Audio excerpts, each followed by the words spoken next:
Boa noite para vocês! Como é que vocês estão? Boa noite! São exatamente 8 horas.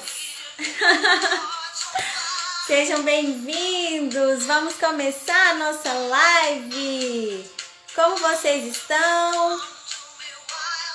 Vamos entrando, eu tô aqui convidando as pessoas para estarem conosco. Quero ouvir vocês, hein? Como foi a semana? Como está sendo a semana? Conta pra mim. Vamos entrando. Olá, tudo bem, André? Júnior, meu amigo, tudo bem? Ó, Rodrigo, todas as lives marcando presença, né, Rodrigo? Um beijo pra você, meu querido. O Célio já tá na área. Olha a música, gente, ó. Hoje é aniversariante do dia, a Tina Turner, e olha, eu gosto muito dessa música, então homenagem pra ela, nesse dia, né, acho que ela tá fazendo, não sei se é 82, 81 anos, acho que é 81. Eita, tudo bem, Júnior? Um beijo pra você, seja bem-vindo. Sayuri Calçados, lá de Perdizes. Olha o pessoal de Perdizes aqui conosco. Obrigada pela presença. Que bom. Vocês gostam dessa música, gente? Ó, tá baixo, né? Mas já aumentei tudo que tinha que aumentar aqui, viu? Ai, tá tudo bem aí, gente? Vocês estão conseguindo me visualizar direitinho? Manda um alô aí, gente. Vamos deixar o pessoal entrar. Manda convite também para as pessoas entrarem, estarem conosco. Gente, eu gosto tanto dessa música que eu não tô querendo desligar. Eita, nós! Vou só abaixar um pouquinho aqui, ó, para dar os recadinhos, agradecer vocês que estão aqui conosco. Muito obrigada. A você que vai nos assistir depois, muito obrigada aí pela participação, pela audiência, por sempre estar conosco.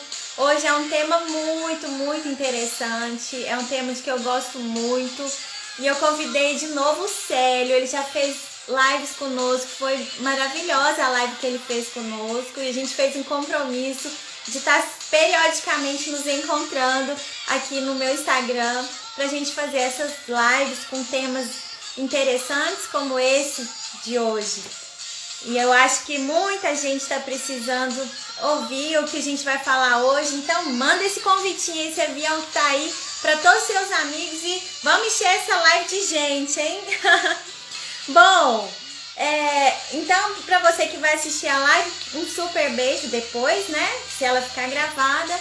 E lembrando que todas as minhas lives estão salvas lá no meu YouTube, meu canal.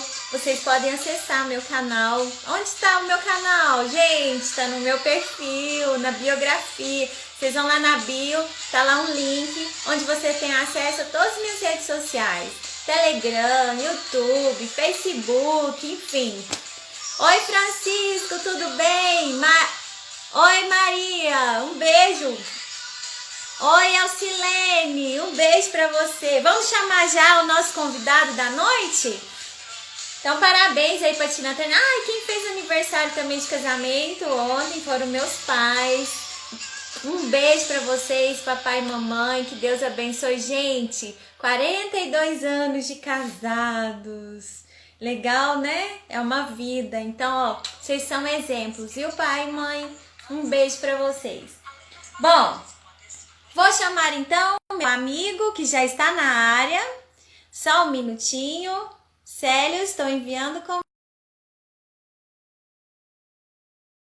Vamos aguardar o Célio. Olá, Oi, Célio! Tudo bem? como é que está? Você se Tudo bom? empolgou aí com a minha música de hoje?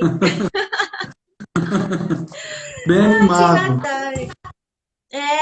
Tem que ser animado, né? A vida é assim, a gente tem que buscar sempre animação, sempre alegria. E é uma alegria para mim receber você hoje aqui novamente no meu canal, né, no meu Instagram. A gente sabe que muita gente não pode assistir agora, mas tem muita gente que assiste depois, porque além de deixar aqui no Instagram, eu deixo também lá no YouTube, e aí as pessoas podem assistir, porque a gente busca sempre conteúdos relevantes para que as pessoas possam se inteirar e ficar por dentro e melhorar cada vez mais a sua vida, enfim. E você é uma dessas pessoas que eu gosto de convidar, um profissional super capacitado e que vai nos passar muita coisa boa aqui hoje, tenho certeza. Célio, fala um oi pro pessoal, fala um pouquinho de você e vamos começar a nossa live. Tá, joia. Olá, pessoal. Obrigado aí pelo compartilhar, por estar junto, né?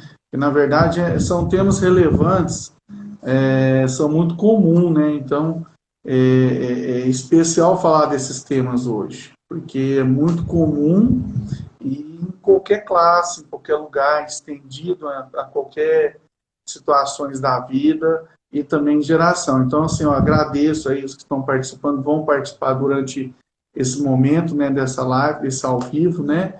Agradecer o convite novamente, né? Não, então, meu nome é Célio, né? Eu sou psicólogo, eu atuo na área da clínica e área hospitalar também, né? Atendo num hospital aqui em Uberlândia, no Hospital Santa Clara, atendendo com os funcionários, e também atendo numa clínica, né? Já tem um tempo que eu já atendo, né? E atendo várias abordagens, no sentido de idade, de criança, adolescente, adulto, enfim.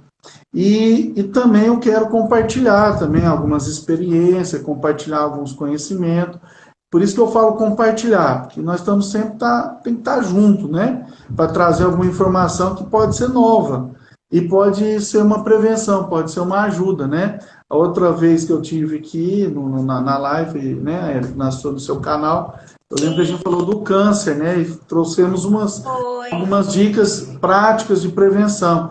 O que eu quero trazer hoje é realmente a questão de contribuir pela saúde, né? Porque às vezes tem uma família precisando, tem uma família que necessita dessa informação, de um quadro depressivo, de um quadro ansioso e até mesmo suicídio, para entender essa questão também, né? Então, estou aí e pode, né, fazer pergunta, podemos estar compartilhando aí junto aí, viu? Isso mesmo. Quero agradecer. Eu deixei aberto aqui para o pessoal também interagir conosco e nos ajudar com as perguntas. Mas eu quero começar a nossa live falando um dado preocupante. Segundo a OMS, 5% da população do mundo, são 330 milhões de indivíduos, convivem com o problema da depressão. E aqui no Brasil, cerca de 12 milhões de pessoas convivem com esse problema e está aumentando cada vez mais, né, Sérgio? Outro dado também é que a ansiedade aqui no Brasil já atinge, impacta 10% dos brasileiros. Então, é um assunto que a gente tem que sempre estar tocando. Eu falo, sabe, Célio, porque às vezes tem pessoas que estão em casa que nem sabem que estão com depressão. E aí não procuram ajuda, não sabem procurar ajuda. Então, é importante a gente falar sobre esse tema para que as pessoas possam se sintonizar, possam entender o que é essas doenças, né? Digamos assim, esses transtornos e buscarem ajuda. Então, vamos começar. Vamos explicar para o pessoal que está aí nos assistindo o que é a ansiedade e o que é a depressão. É interessante porque são dois transtornos mais comuns, né? Que é clínico, mais comuns clínico e também mais comuns na doença mental. Algumas vezes esses dois sintomas se encontram para algum sintoma também. Por exemplo, uma pessoa com borderline, que tem uma ansiedade excessiva e que tem uma depressão também excessiva. Então, tem alguns outros transtornos que os dois estão juntos e faz uma força aí para estar trazendo um sintoma mais claro. Mas vamos entender a diferença de um do outro e também as combinações que eles chegam, né? A ansiedade, a gente vai falar um pouco da ansiedade. A ansiedade, ela já é natural. Mas por que ela é excessiva? Ela é excessiva pelo fato de uma angústia, de algo que está guardado na minha vida, e esse algo foi alguma situação que aconteceu, que foi real. Então, aconteceu algo real, que talvez pode ter sido um trauma, um abuso, um conflito maior, uma separação dos pais, muito ligado à criança, e que forma essa angústia. Com algumas combinações, essa ansiedade ela vai ser excessiva e trazendo sintomas. Porque o meu aparelho psíquico tem que dar conta daquela informação, né? Especificamente, o nosso aparelho psíquico, ele não dá conta da informação da angústia. E aí a gente vai para o corpo, para somatizar, para trazer um comportamento. E aí pode trazer de uma forma ou de outra, mais depressivo, mais ansioso, né? Essa ansiedade, por exemplo, seria sintomas de uma preocupação frequente, de uma agitação, poderia estar indo num sistema mais frágil do meu corpo, como, por exemplo, algumas pessoas, Érica, talvez tenham uma dor, náusea no estômago, uma dor, né, estomacal, tem algum problema, por exemplo. uma gastrite, né, que pode ter sido uma gastrite nervosa. Aí sim pode também causar outros transtornos, pode aumentar a questão da depressão. Pode ter enxaqueca, dores musculares. Normalmente vai para a caixa torácica, onde vai uma falta de ar e também aquele batimento cardíaco acelerado, que é muito comum a gente falar, eu estou sentindo mal. Existe uma escala da ansiedade. Ela começa com o TAC, que é o transtorno de ansiedade generalizada, que pode ir nesse sistema que eu estou falando, com mais frágil, por exemplo, tem gente que sente dor de cabeça, uma enxaqueca, mas tem gente que sente uma dor, uma gastrite, ou gastrointestinal, né? E também, passando desse TAC, passa para o toque. Então, segue uma escala que vai avançando, se não tratar essa angústia e nem esses sintomas, né? O toque já é um transtorno de obsessão e compulsão. Eu fico obcecado por uma coisa e aí eu vou ter uma compulsão para aquilo. Nossa, eu estou na pandemia, eu vou morrer. Aí o cara põe muito gel na mão sem necessidade. Por quê? Porque o pensamento dele está obcecado por aquilo. Né? São pessoas aparentemente mostram um sintoma perfeccionista, mostram um sintoma que está tentando ser muito simétrico, né? Muito certinho, muitas coisas nas cores certinho e tudo mais, mas isso são comportamentos, atalhos, que são realizados para aliviar uma dor. Então, tudo está ligado à ansiedade. Então, nós estamos falando do TAC, do toque, tem um pânico. O pânico trava, bloqueia. Quer dizer, o pânico eu não consigo nem ir no lugar. Tem a fobia que eu consigo ir, o pânico não. Por exemplo, eu vou no clube, eu tenho medo de água. Aí, às vezes, eu até vou para levar meu sobrinho, mas eu não piso na água porque eu tenho medo. Aí chega na fobia. O pânico, só de pensar, vai, né, ter um desfalecimento do corpo, vai sentir um suor não devido ao calor, vai ter esse batimento, essa falta de ar, um formigamento no braço. E o pânico, que é o grau máximo da ansiedade. Interessante eu falar do pânico, porque o pânico já é um sintoma, já é um transtorno também, quando está ligado os dois.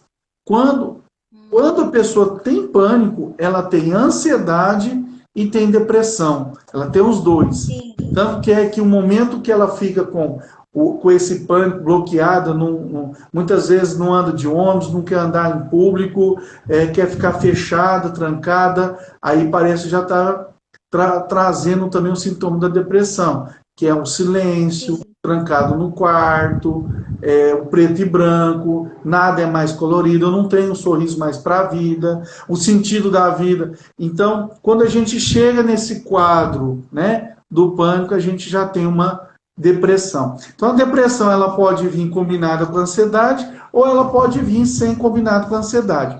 O interessante é que toda vez eu tenho ansiedade. Por quê? Porque a ansiedade ela é instintiva, ela é nossa, por conta do medo. O medo, nós nascemos com medo. Então, a ansiedade faz bem para nós. Quando eu vou fazer aquele concurso, aquela prova, então eu vou sentir bem por aquilo. Mas bem para defesa ou ataque, né? Com estresse ali diante de uma interação com o ambiente. para mim ter uma situação no organismo bem, né, saudável. Aí, quando chega a ser excessivo, chega a todos esses transtornos mais comuns que eu comentei. Só refrisar, o toque, fobia e o pânico, né? Tem outros tipos de fobias, são várias fobias, na verdade, mas tem alguns tipos de fobias mais comuns. Uma delas é a fobia social, né? Medo de estar em público, falar em público, aí acaba tendo essa fobia também. Então, tudo isso é um pacote, junto com a depressão, que agrega no sentido de você ter um comportamento também triste, choro fácil, né? A depressão também... Só querer ficar dentro do quarto escuro. E a depressão também, ela tem uma escalada. Ela tem a depressão leve, a depressão moderada e a depressão grave. Então, lembrando que a ansiedade tem um aumento do sintoma e, por aumento desse sintoma, tem uma escalada. A depressão também. Então, se eu não tratar desde o início, essa depressão leve, por exemplo, é um choro fácil, eu estou com um pouco de desânimo, hoje eu não quero trabalhar, eu estou cansada. Esse cansado emocional pode vir recorrente a algumas crises. Por que o cansaço emocional? E por que vem da crise? Porque quando eu tenho crise, vem uma carga no cérebro. Aí o cérebro ele vai descarregar no corpo. E aí o corpo fica cansado. Então a gente não faz a vazão certa, né? A gente tem essa crise, não trata, não vai num profissional que pode te ajudar, ou uma pessoa que pode te ajudar, você fica guardado. A depressão é muito isso. Fica guardado dentro de si mesmo e fica ali, aprisionado ali, né? Fica remoendo, remorso e tudo mais, né? Rancor, e fica nesse sentimento, sabe? E fica muito no baixo autoestima. Autocrítica, a pessoa também tem muito de respeito, falta de respeito, de falar dela mesmo. Não, eu não consigo, eu sou fraca, né? E aí o corpo vai atender tudo aquilo ali. Então, nesse quadro, é um quadro muito sério. Eu, como falei, eu atendo em outros lugares, eu atendo pessoal que tem, né, esse sintoma de Covid, principalmente no hospital, e enfermeiro, técnico, enfim. Quando tem uma predisposição, que já teve alguns episódios de depressão, é uma observação que eu tenho feito, atendendo com experiência.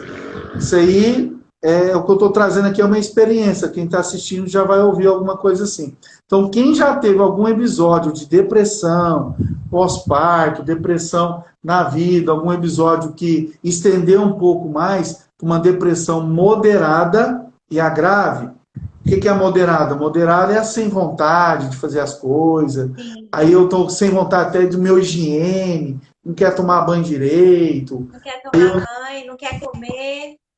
Fica sem apetite, eu já estou num quadro de insônia. A depressão grave é a depressão que já pensa em suicídio, que nós vamos falar também. Pensa em suicídio em todo momento, pensa em estratégia de suicídio, entra em contato. Muitas vezes o adulto, ele silencia mais. O adolescente, ele conversa mais, só que ele conversa em grupos que falam o mesmo assunto do suicídio, né? Porque ele identifica que o outro também está passando pela mesma dor. É um diálogo da dor, não é um diálogo saudável, viu? Já estou querendo falar aqui um pouco sobre essa questão do suicídio do adolescente. Tem um suicídio do idoso, que é a perda da autonomia, ele já sente inútil, muitos sente muito sozinho, vai perdendo os filhos, principalmente um idoso que vai perdendo os filhos, vai perdendo os parentes, e aí ele vai sentindo muita angústia ali de ficar sozinho. Sim. Vai perdendo a parceira, né? E essa questão de saúde, ele não procura direito. Então, é um suicídio que eu até comentei uma vez, num dos meus vídeos lá no canal, que é um suicídio silencioso, viu, Érica? Que essa combinação de depressão, ansiedade e esses pensamentos suicidas, a pessoa não está pensando na consciência do suicídio. Não está falando assim, gente, eu quero me matar. Não está falando isso. mas no subconsciente dela é automático esse pensamento. Aí fica num hábito de entregar a vida. Não quer fazer mais nada. Talvez ele faz até coisas erradas para ser prejudicado, né? Ou tomar uma dosagem maior de um remédio. E aí é uma tentativa, isso é uma tentativa de suicídio, mesmo consciente ou mesmo automático. Né? Então tem esse suicida silencioso, que parece que está tudo bem. Tanto que a gente assusta quando ele comete o suicídio e a gente fala assim, puxa vida, eu estava com ele aqui ontem, nós contou até uma piada e tudo mais, mas por dentro, como eu falei, se for recorrente essas cargas no cérebro e descarregar no corpo, a gente é muito bom criar muralhas, criar no subconsciente mecanismos de proteção e mecanismos de proteção e suporte. Esses mecanismos é proteção de mim mesmo. Eu não quero que ninguém me acessa. Ninguém sabe dos meus problemas. E aí, o que acontece? Nas redes sociais, as tentativas, eles lançam lá. Então, ele mandou uma mensagem lá, muitas famílias que eu já atendo já sabem que tem que... Olha, liga lá para ele. Onde ele está? Ele acabou... o fulano acabou, meu amigo acabou de mandar uma mensagem aqui na rede social, você é o pai dele? Então liga lá. Muitas histórias de suicídio, antes dele fazer, hoje em dia estão jogando na rede e praticam o suicídio.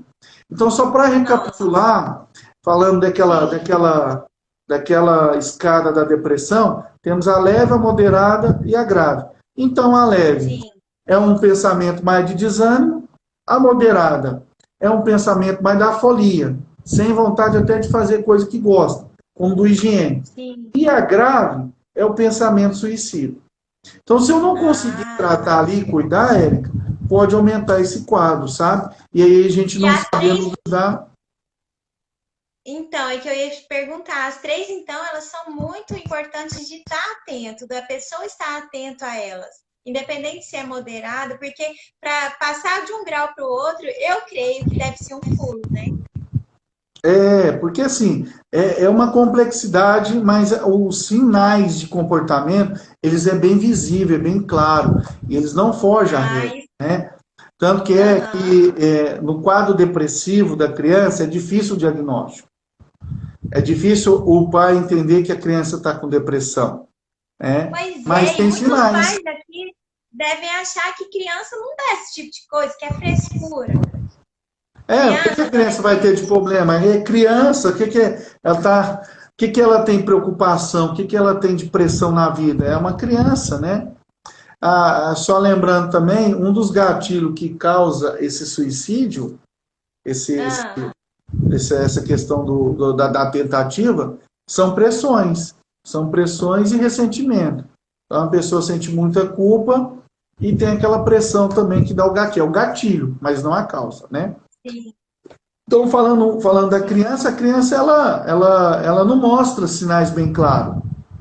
Mas o comportamento dela em relação à família já vai mostrando sinais disfuncionais. Como, por exemplo, muito tempo trancado dentro do quarto, só fica no computador, só fica em redes sociais. Se a gente pegar e fazer uma pesquisa de crianças, né, de crianças de 8 a 12 anos, pré-adolescentes de até 18, 17 anos, o que tem aumentado os casos e o que tem de comportamento parecido que eu vou falar agora, é um cuidado que nós temos que ter. Então, é uma saúde mental. Quer dizer, fica muito trancado dentro do quarto, fica muito em redes sociais. A gente tem que ter um cuidado, até mesmo, porque a gente está falando em rede, tem outras pessoas ouvindo, vendo. Então, o cuidado é a interpretação, né? Por exemplo, não estou querendo dizer que a criança dentro do quarto, ela tem essa predisposição, mas tudo é multifatorial. Aí a gente tem que ter um cuidado até da nossa fala, porque tem um ambiente que talvez não é agradável, tem a situação de um fator estressor, que talvez não convive com os pais. Muitos quadros de suicídio de criança são cuidados mais com os avós, porque aconteceu alguma separação, tem algum abandono. Então, tem alguma história familiar aí que causou uma angústia para essa criança. Então, a criança já tem uma angústia, e não porque é criado pela avó, a avó não sabe lidar, não é por isso, mas é porque ela já tem uma angústia, porque ela não está sendo ali cuidada pela mãe, que é natural, pelo pai, que ela sente a falta, né? Então, existe histórias familiar, existe um ambiente que talvez é desagradável, as pessoas elas falam palavrões, em vez de trazer palavras mais afirmativas, palavras positivas, traz palavras mais desagradáveis, palavras que vai ser mais destruidor do que construir. Destruir é rápido, né? Para a gente cortar uma árvore é rapidinho, mas para a gente plantar e construir demora muito, o caráter, o valor e tudo mais, né? Então a criança fica nesse silêncio, a criança fica nesse comportamento na fala, né? E aí vai envolvendo com outras crianças em redes. É a linguagem que ela tem. Parece ter um imã, né? Uhum. É um imã, parece. É porque eles encontram no mesmo lugar. É como se eles encontrassem e marcassem para encontrar. Não é nada por acaso. Existe esse encontro da fala. Existe essa percepção, essa tristeza. A pessoa que mais observa uma criança que tem depressão é outra criança. Então, no próprio colégio lá, existe uma identificação e vê ali que aquela criança tem um comportamento depressivo ou na escola ou na casa. E outra criança entra em contato e vai conversando. Detalhe, qual que é a problemática disso? Existe uma problemática, com certeza. O pai não tem acesso a esse amiguinho, não tem acesso aos pais desse amiguinho. Antigamente, eu era do tempo que usava pouco a rede social. Então, antigamente, minha mãe conhecia até meus colegas que levava eu para o mau caminho, mas conhecia a mãe, conhecia o pai. Sim. Então, esse que é o problema. A questão não é que outra criança leva outra criança para o mau caminho. É que cortou o acesso dos pais.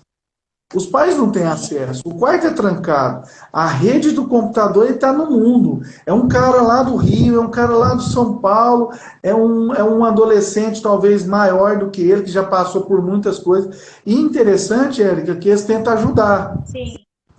Eles tentam aconselhar, eles tentam ajudar, falar assim, não faz isso não, né? E ao mesmo tempo passa pela mesma dor, né? Nossa, você fazer isso eu sinto mal. E aí acaba fazendo um relacionamento afetivo com a dor.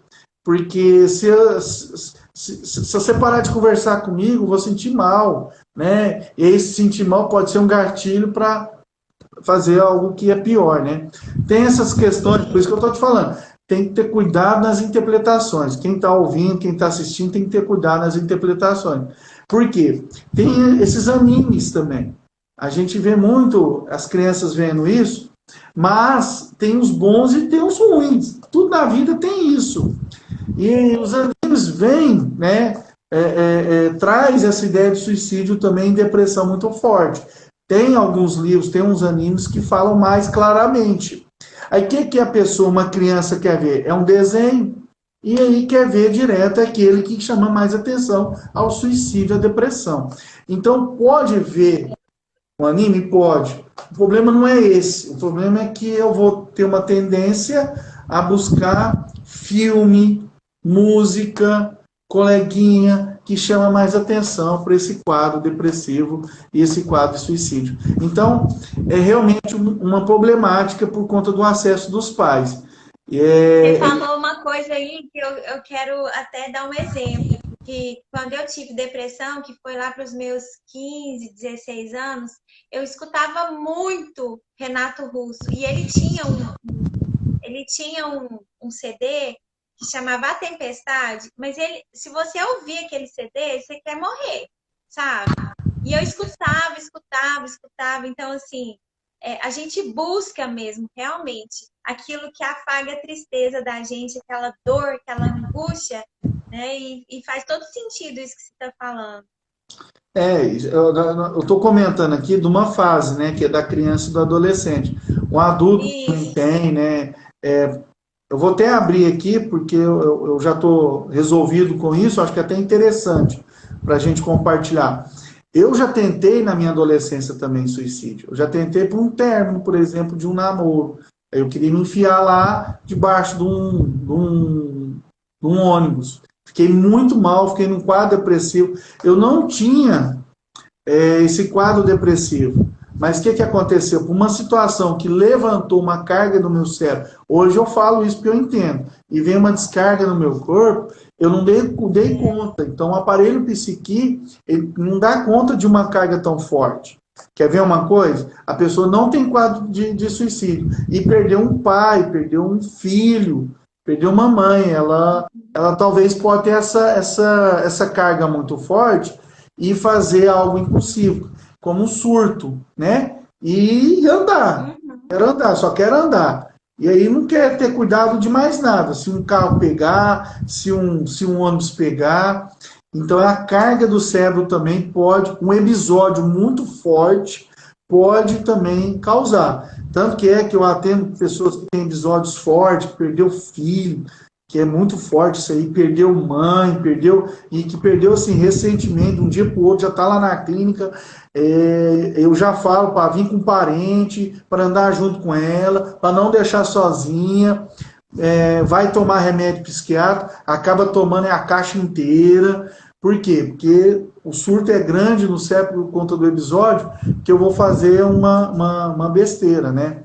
Então, isso é um cuidado muito grande mesmo. Ah, a pergunta da Ananda é interessante, ó, Célia. A pessoa confunde muito dor, decepção com depressão? Ó, a decepção, ela pode ser um gatilho.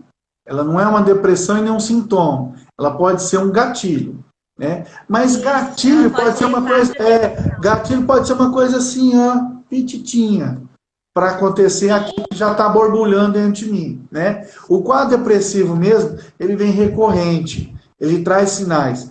Como eu falei, a criança é mais difícil ter o diagnóstico, a adulta é mais fácil ter um diagnóstico depressivo. Em relação a suicídio, a criança pode trazer, mesmo sendo um quadro difícil de depressão, a criança pode trazer um sintoma mais fácil que o adulto. Vou explicar isso. Porque a criança, apesar que o diagnóstico dela de depressão não está fácil, ela está mostrando uma não fala, né, uma comunicação no corpo. Como falei, quando se tranca demais, essa é a frase. Quando se tranca demais, procura seu filho. É bom porque tem sossego. Misericórdia. Né? Nossa, cadê aqueles meninos? Então, aqueles meninos. Ah, mas meus meninos, quando eu abro o quarto, os dois estão ali junto com o pai. Não, é diferente. Quando se tranca, quer ter prevalência de ficar sozinho, né? Isso é frequente, isso é uma coisa frequente. O adulto, ele não vai trazer isso, porque ele vai estar no campo da consciência. A gente, na mente, tem 3 tipos de campo. Temos a consciência, temos o subconsciente e temos o inconsciente. Talvez eu possa, em outro momento, explicar isso. Então, a gente estende demais. O inconsciente é a dor, é a angústia. O subconsciente é o cara que vai fazer o atalho para essa dor. Ou levar para comida, ou levar para o vício, ou levar para alguma coisa que vai ser disfuncional, só para atalho. É o cara que vai proteger a dor. A consciência é a pessoa da crítica, é a pessoa da interação do ambiente, a interação das emoções, do conectivo. Tanto que é que quando a pessoa está com muita dor, vamos supor que ela perdeu alguém. No outro dia ela quer trabalhar. Por quê? Porque ela trabalhando, ela vai estar ativa, olhando as coisas, ela vai estar ligada no seu consciente. Aí vai distrair ela da dor. Por isso que o homem, o adulto, quer dizer, né? O adulto, ele fica mais no consciente e distrai um pouco essa dor. A criança nem tanto. A criança fala, né, com a linguagem do corpo e principalmente nessa questão do quarto, lugar fechado. Tem um vídeo que eu falei meu bagaço de laranja. Eu atendi um casal e eu estava com esse pai, conversando com ele. Esse dia ele trouxe uma demanda para mim, só para você entender como é que funciona o sentimento. Ele foi limpar a casa quando não tinha ninguém. Ele foi limpar e pegou uma caixinha debaixo da cama do menino, que é o filho dele, de 8 anos. E viu lá bagaço, viu tampinha amassada, figurinha, folha de grama, grama de mato. Quem mais ele falou? Viu umas outras coisas lá. Aí o que ele fez? Ele viu que aquilo ali é tudo porcaria. Aí ele pegou e jogou fora. O menino, quando chegou, com certeza mexeu na caixa dele, ele viu aquilo e só ficou chorando. Aí o pai chegou, encontrou com ele e ficou vendo aquilo ali. Eu faria o mesmo se eu não tivesse entendimento. Porém, o menino estava guardando o quê? Ele estava guardando o sentimento dele. O sentimento é o único elemento da mente que guarda. E quando a gente quer guardar, a gente quer tampar. A gente não quer dar acesso fácil para ninguém.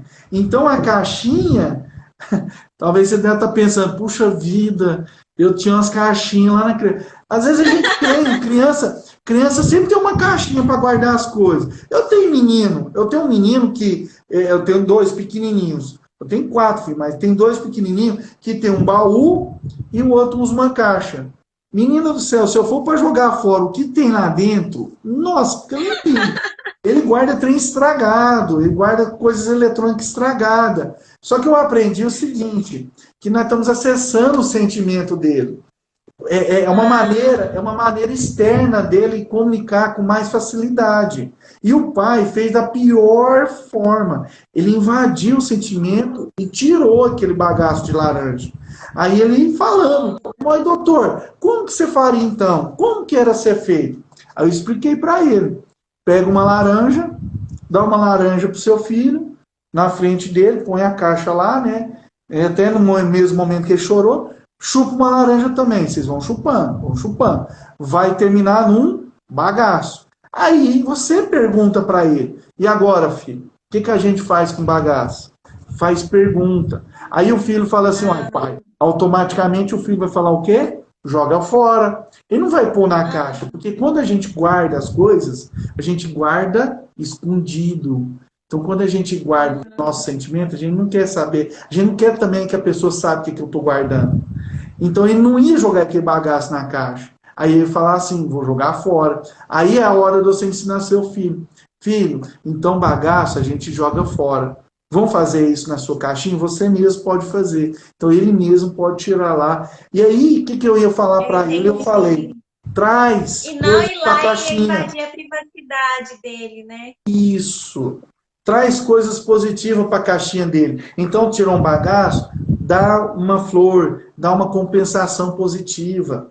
É isso que está faltando na nosso sistema familiar. Talvez é esse olhar. Nós não precisamos de ser psicólogo.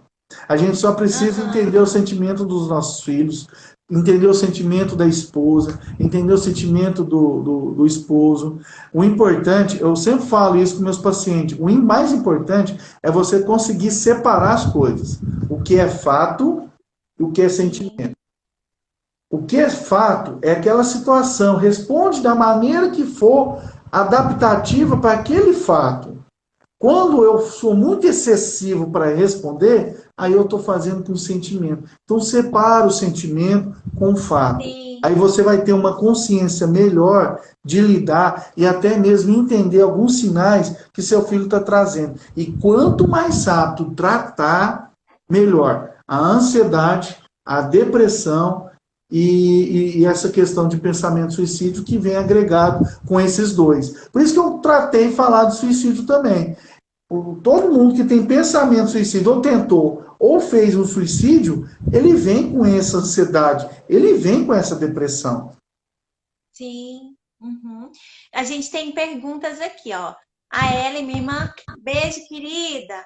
Depois de um trauma, juntamente com uma crise de ansiedade, pode desenvolver fobia?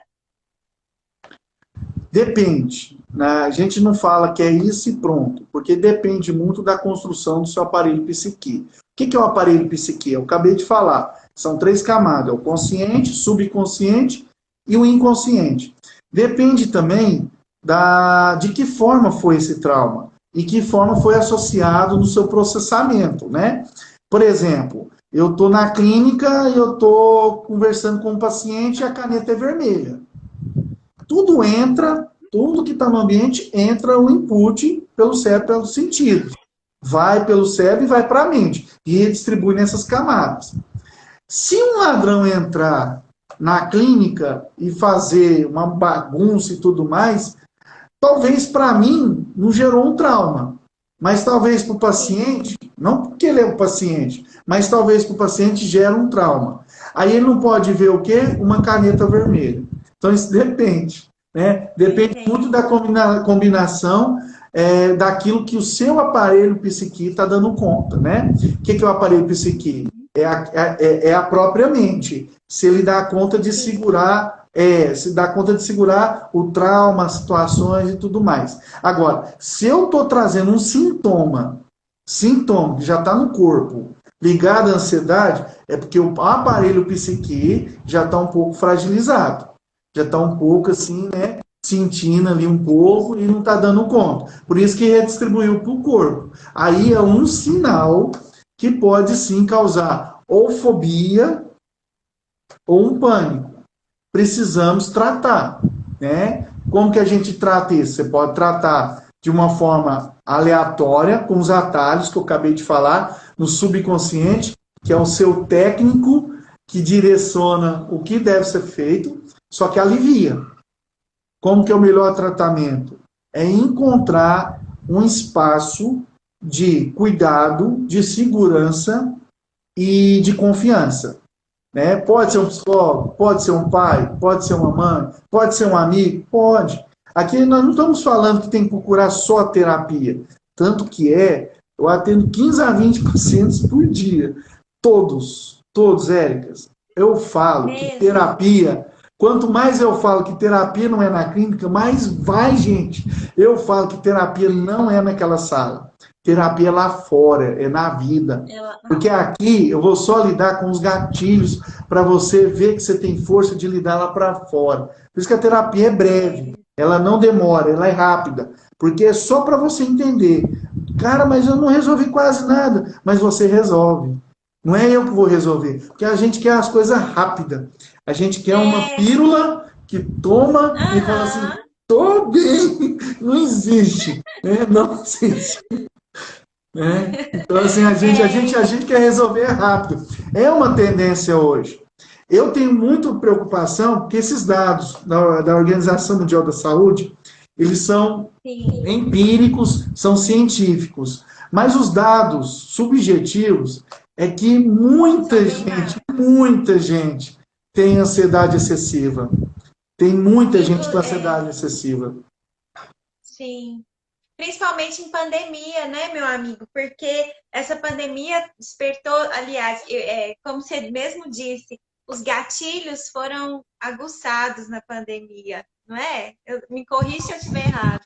Verdade. Eu gosto de falar agora a gente fala até um pouco melhor da pandemia, mas eu falava também quando estava bem crítico, mas nós estamos ainda, né? Então a gente tem que ter os cuidados necessários e tudo mais, não podemos baixar a guarda. Mas tem uma frase que eu gosto de falar, que a pandemia só nos revelou que a nossa tendência é se isolar mesmo. Porque a pandemia, na verdade, não é para isolar. A pandemia, na verdade, é para juntar. Aquele pai, aquela mãe que não tinha tanto contato com o filho por causa das atividades da escola. Aquele pai, aquela mãe que trabalhava fora, agora trabalha dentro de casa. Aquele marido e mulher que estão juntos. Então, assim, também tem essa questão da revelação de falta de alguns cuidados entre a família e gera um estresse. Como eu falei, um dos gatilhos do suicídio é o estresse, é a pressão. É porque não fez uma tarefa. Acredita que puder. Tem pessoas que suicidam porque não fez uma tarefa de escola. A causa foi essa? Não, Célio. A causa não foi essa. Mas foi um gatilho. E aí a pessoa manda na rede, agradece todo mundo, fala para todo mundo e todo mundo. já todo mundo já fica preocupado, vai ver, aconteceu. É alarmante, sinceramente é alarmante, porque quando acontece, esse tipo de discurso não tem. Faz muito tempo, né, que não tinha Sim, esse tipo de discurso. Agora, recentemente, que nós estamos trazendo esse tipo de discurso, falando abertamente, né? Mas é um pouco sim, sigiloso, é vergonhoso. Né? É vergonhoso para o sim, pai perder um filho desse jeito. É muito vergonhoso. Então, assim, a pessoa se sente mal, a pessoa se sente incompetente pro resto da vida. É um luto que quando acontece dentro da família, que fica sempre remoendo o que que eu fiz e o que que eu devia ter feito, porque eu não vi esses sinais, né? Ele me apresentava alguns sinais, mas puxa vida, quantas pessoas fazem isso? Quantas pessoas entram trancado dentro do quarto e não é nada demais? Por que o meu filho? Por que meu esposo? Por que aconteceu isso, né? A gente ouve muitos casos, né, de família que eu, por exemplo, eu tenho essa experiência que eu atendo, né, por exemplo, um pai que dá um bilhete e dá um beijo na mãe e cai do prédio, né, na madrugada. Então a gente vai ver ele só depois lá embaixo. E tem filho, tem mãe, tem trabalho, mas não perdeu o emprego. Alguns é um gatilho de uma falta de emprego, mas não perdeu o emprego, tinha tudo. É porque já estava aqui borbulhando, tinha coisas do passado, tinha um ambiente que estava trazendo muito baixa autoestima, já não estava dormindo direito. A insônia é um ciclo que traz mais baixa autoestima, porque baixa serotonina, dopamina, que são os neurotransmissores da felicidade, e a pessoa fica o que mais? O que? Depressivo. Quer ver uma coisa interessante, Érica, falando do adolescente em relação à insônia? sim. Se a insônia traz mais tristeza, o adolescente ele consegue passar a noite e por conta da insônia. Ele não está dormindo. E ele consegue passar a noite. Como que ele consegue? Claro, lembra lá do subconsciente? A mente, né, o aparelho psique, especificamente o subconsciente, vai buscar uma maneira para ele aliviar a angústia. Como? Jogando. Aí ele passa a noite jogando, isso de idade de adolescentes, crianças e até adultos. Passa a noite jogando e a insônia traz aquele mal-estar, baixa autoestima, a minha vida não tem valor, baixa esse neurotransmissor fisiológico que faz as conexões neural na minha vida. Olha o tanto que isso causa. E aí chega de dia, olha o detalhe do dia. Se ele passou a noite jogando, de dia o que, que ele faz? Dorme. Dorme. Aí Ele vai pro não quarto vai num jovem escuro. aprendiz, não vai interagir com outros adolescentes, não vai conviver com os outros adolescentes e vai virando esse ciclo de doença e baixa autoestima e depressão. Nossa, você me fez lembrar da fase que eu vivi. Era desse jeito. Às vezes eu via todo mundo dormir, na casa quietinha, a rua, na minha cidade não tinha muito barulho. Eu falava assim: o que que eu tô fazendo na minha vida? Olha, eu não consigo dormir. Eu virava, eu mudava a posição da cama, sério. Eu dormia de cabeça, sabe, virada para baixo da cama, assim. Eu ligava uma música, eu punha o fone de ouvido e aquilo só ia aumentando a minha ansiedade, a minha tristeza, aquele abafamento, sabe? Olha, eu agradeço tanto a Deus, porque na época eu não procurei psicólogo.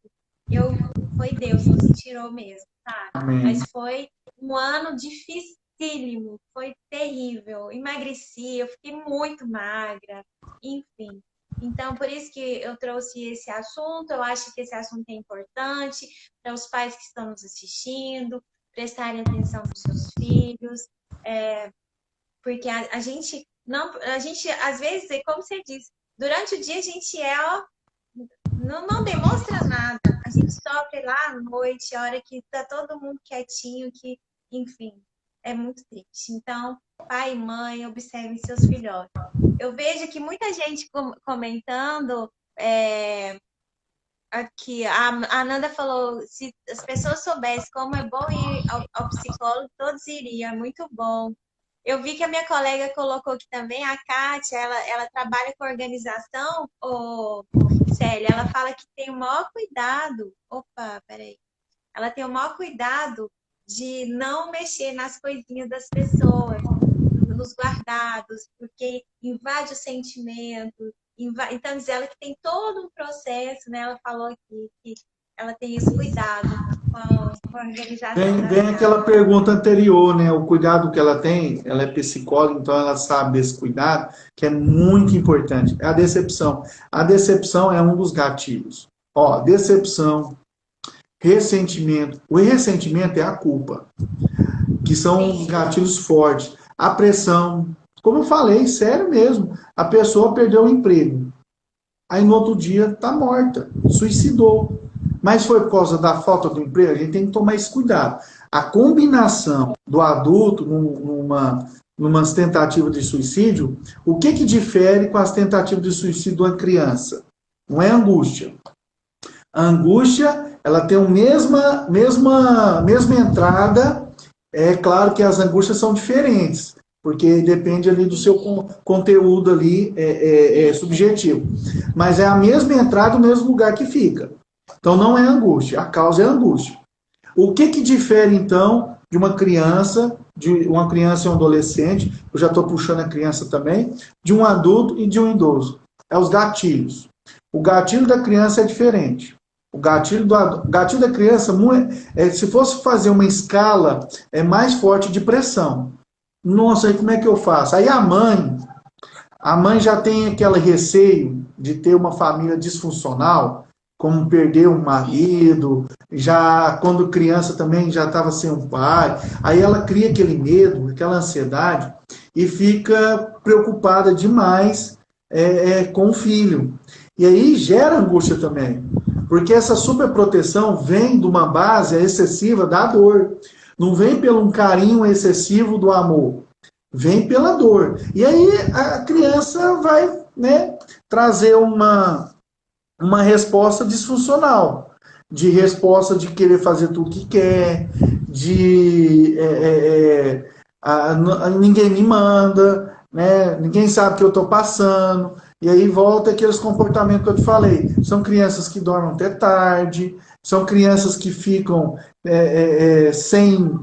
sem outros estímulos de dia, pode ter casos de sintomas de depressão, que aí chega um tio, que aquele tio, sabe, sempre tem um tio mais para frente, né, mais molecão, aí chama o menino.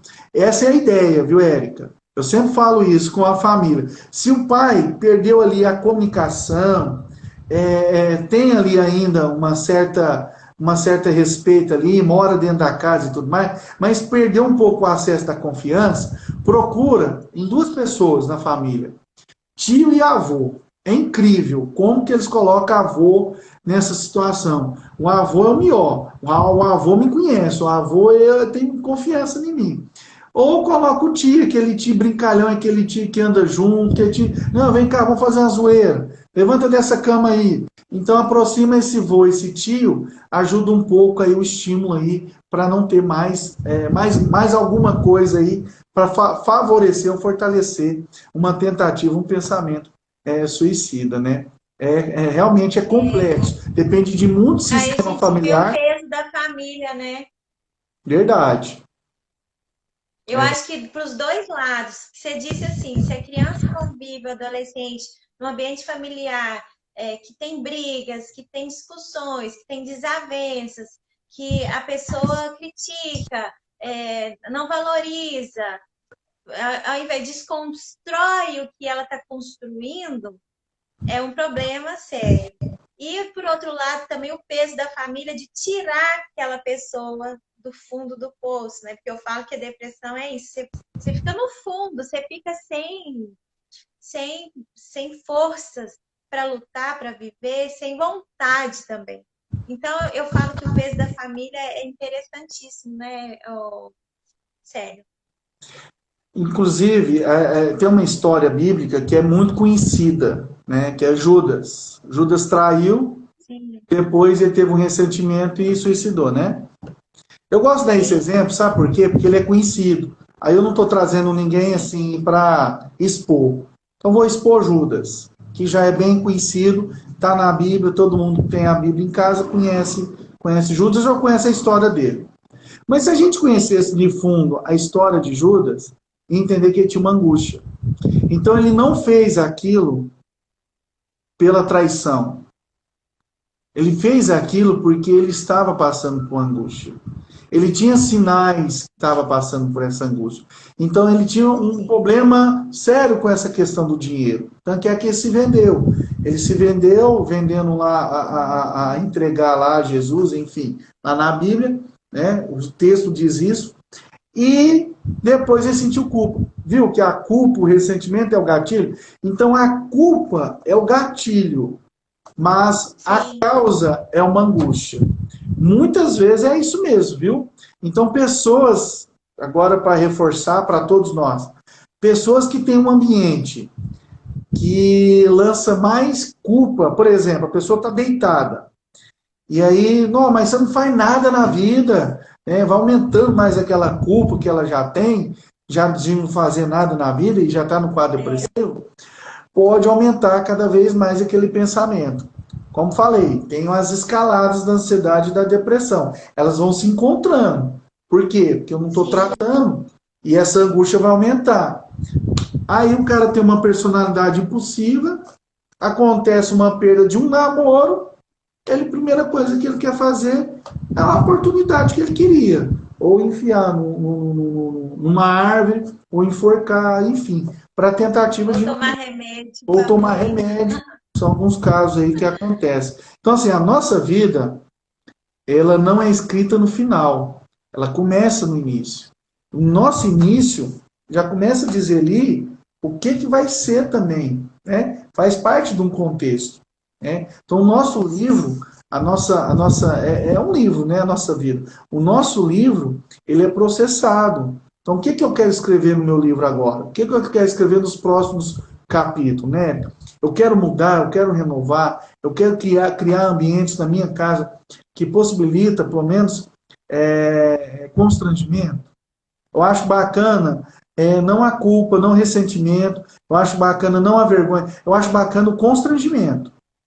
A pessoa ficar constrangida, não, puxa vida, todo mundo trabalha ou não, tal, eu só fico em videogame, deixa eu buscar alguma coisa para mim. Aí é bacana, porque o cara mudou um pouco a sua ideia e tudo. Então a gente pode trazer uma reflexão de constranger, uma reflexão de amar, uma reflexão de acolher, trazer cuidado, segurança, confiança na nossa fala, sabe?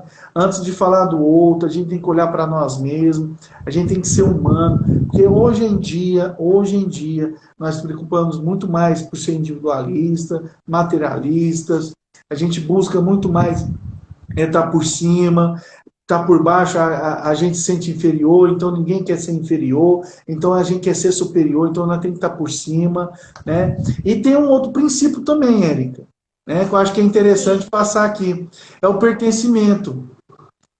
Uma criança, um adolescente, a criança já começa a ter ali, o adolescente, principalmente mais o adolescente, pertencimento.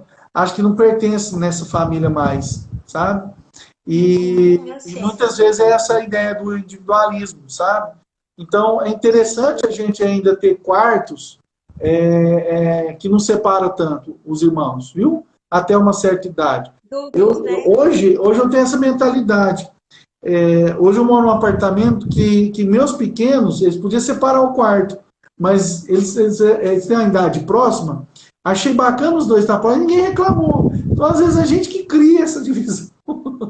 Porque acha mais cômodo, cada um com as suas coisinhas. Gente, a gente já ensina eles compartilhar. A mãe está levando o filho para uma festa. Aí naquela casa, o menino, esse menino dela, quebra um brinquedo, quebra a cabecinha do brinquedo.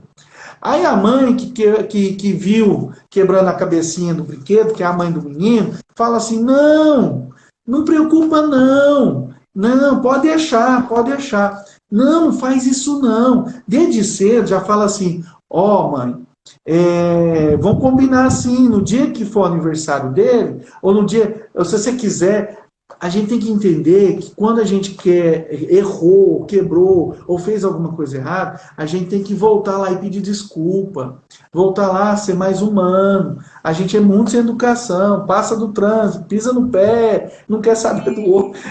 Nós somos invisíveis, a gente até prefere ser invisível. Ninguém me vê e eu não quero ver ninguém. É muito difícil isso, né? Verdade, E começa desde cedo. verdade. Uma casa que não está nem aí preocupada. Não, ô filho, deixa eu te falar. Aí começa a chorar a criança, né? Aí a mãe fica aquela preocupada. Filho, deixa eu te falar. Quebrou o brinquedo? A gente compra outro se ele quiser outro. Mas a gente tenta arrumar também. Ensinar o processo de construir, o Sim, processo de demorar a arrumar lá, de devolver algo que errou, sabe? E é tudo princípio sim. básico que a gente constrói dentro de casa, né? Isso mesmo, muito bom. Sério, tá tão gostoso o nosso bate-papo. Como sempre, é muito valoroso tudo que você traz, é valiosíssima a informação. Eu tenho certeza que muita gente aqui está muito feliz de ter participado da nossa live. A gente já tá em ciminha. Eu não sei como que ainda o Instagram não caiu, mas eu queria que você deixasse suas considerações finais e falasse pro pessoal o seu YouTube, o seu canal, porque tá tão bacana. Gente, ele tem tantos vídeos edificantes. Vocês têm que acessar. Pode falar, viu, amigo? Eu quero aproveitar esse final, então, para falar do suicídio silencioso, que é ligado a hábito. Quando a pessoa entregou a vida, e se a gente perceber que é suicida, até ela também não percebe, mas ela entregou os hábitos. Ó, come mal, os hábitos de dormir já não tá legal. Aí pensa, tá? Você tem um enganador com você que é seu próprio cérebro, que é o subconsciente sabotando ali as informações para você. Aí você joga demais no videogame, não preocupa muito com a casa, não preocupa muito com você, com a autoimagem, né? E aí você não cuida nem do seu higiene. Então essa questão é muito séria. E isso é um silêncio, porque na verdade eu estou me entregando. Pessoas que não estão cuidando, vai acontecer isso, vai acontecer algo que depois, né, já não tem mais volta, que aí é o quadro depressivo. Então, eu quero comentar sobre esse suicida silencioso, que ele está não no consciente, ele está no subconsciente. É um enganador que sabota a sua, dizendo que está tudo legal, mas não está. Come mal, dorme mal, os seus hábitos não são legais, passa a noite fazendo outras coisas e não tem uma vida de trabalho, não tem uma vida de jovem aprendiz, não tem uma vida talvez com a natureza, ligada à natureza, enfim, não busca isso, Esporte, né? não conecta com o mundo. É uma pessoa que está fingindo que está conectando com o mundo em algum vício. Conectar com o mundo em algum vício é, é morte, né? Então, assim, é um problema muito sério. Mas nós temos que entender também a estrutura que ela está dando conta ali. E pedir ajuda, né? E procurar ajuda com alguém que entende, ou casos mais sérios com um médico, né? Esse canal já é uma ajuda, já serve, né? Como a questão de saúde mental, já compartilha e vai ser divulgado. Então, quem vai ver, quem vai ser, eu vou encaminhar também, vai ver esse vídeo, puxa vida, passa para uma pessoa que talvez por tantas dicas, tantas experiências que eu comentei, talvez você não sabia, mas agora você pode ajudar alguém. Então, se eu não tenho alguma coisa para oferecer, busca uma coisa também que é positiva, que é bom e que você pode oferecer também, tá? O meu canal é Psicólogo Célio Chaves. Fica no YouTube. Quem quiser acessar lá também, tem alguns vídeos lá que tá trazendo uma interação também com o ser humano, tá bom? Obrigado, Érica, viu? Pela oportunidade. Ô, Obrigado por Célio, compartilhar aí. eu te agradeço. O pessoal tá elogiando a nossa live. Olha, todo mundo comentando, dando joinha. Gente, coloca um coraçãozinho aí também. A Ananda tá falando que precisa de consulta, viu, Célio? Ó, um abraço para a Suíne, meu tio Flávio, um beijo para você, a Kátia, minha amiga personal organizer. Eu nunca sei falar, viu, Kátia? Puxa minha orelha, organizer. Ela falou, a live maravilhosa, parabéns. Ananda, obrigada por essa live. Disse, beijo, mãe, foi ótimo, parabéns. Gra, lá em patrocínio, temos que ter sororidade com o próximo, é isso? Solidariedade que você quis dizer, né, prima? Ótima live, obrigada. Obrigada. Giovana, então, enfim, Tá todo mundo feliz, agradecido. Suíli, um beijo para você, minha querida cunhada. Tá todo mundo atento e tenho certeza que vai multiplicar e muita gente vai assistir essa live e tá precisando ouvir nesse momento as dicas que o Célio deixou para nós. Célio, que Deus continue abençoando a sua vida, que você continue sendo luz, levando o seu profissionalismo, que você captou ao longo de tantos anos de prática, né, na psicologia. Você explica tão bem, é super didático, as pessoas entendem o que você fala e você está no caminho certo. Ter o seu canal no YouTube, ajudando as pessoas e participando de lives como a minha, contribuindo com as pessoas que estão aqui. Tá? Que Deus te abençoe, abençoe sua família. E a Amém. gente marca uma próxima, Ok, pode deixar. Tô aí também, viu? Um tá? abraço, obrigado também. Viu? Um grande abraço, fica com Deus. Deus Pessoal, abençoe. olha, muito obrigada, viu, por vocês estarem aqui comigo em mais uma live. Agradeço de coração, foi muito bom. Eu acho que o Célio deixou dicas maravilhosas para nós, para vocês que são pais, tutores, né, para quem pensa em ter filhos e para quem está vivendo também essa angústia, essa ansiedade, essa depressão. Então, a gente procura ajuda, não fica aí xoxo, não, sabe? Seja mais forte que isso, em frente, acredite em Deus e busque o que é melhor para sua vida, porque Deus tem o melhor para você, tá? O melhor. Se ficar aí chorando no escuro, triste, olha, nada disso. Deus tem muito mais para sua vida, tá? Eu falo por experiência própria. Então, saia do caixão e vamos viver essa vida maravilhosa que Deus nos deu. Um beijo, um beijo, um beijo para vocês. Semana que vem tem mais. Eu vou ter um bate-papo com uma nutricionista, tá, gente? E eu aguardo vocês aqui no meu canal. E aí vocês podem mandar esse vídeo para as pessoas que vocês acham que precisam ouvir, que precisam entender um pouquinho mais sobre esse assunto. Um beijo, Deus abençoe.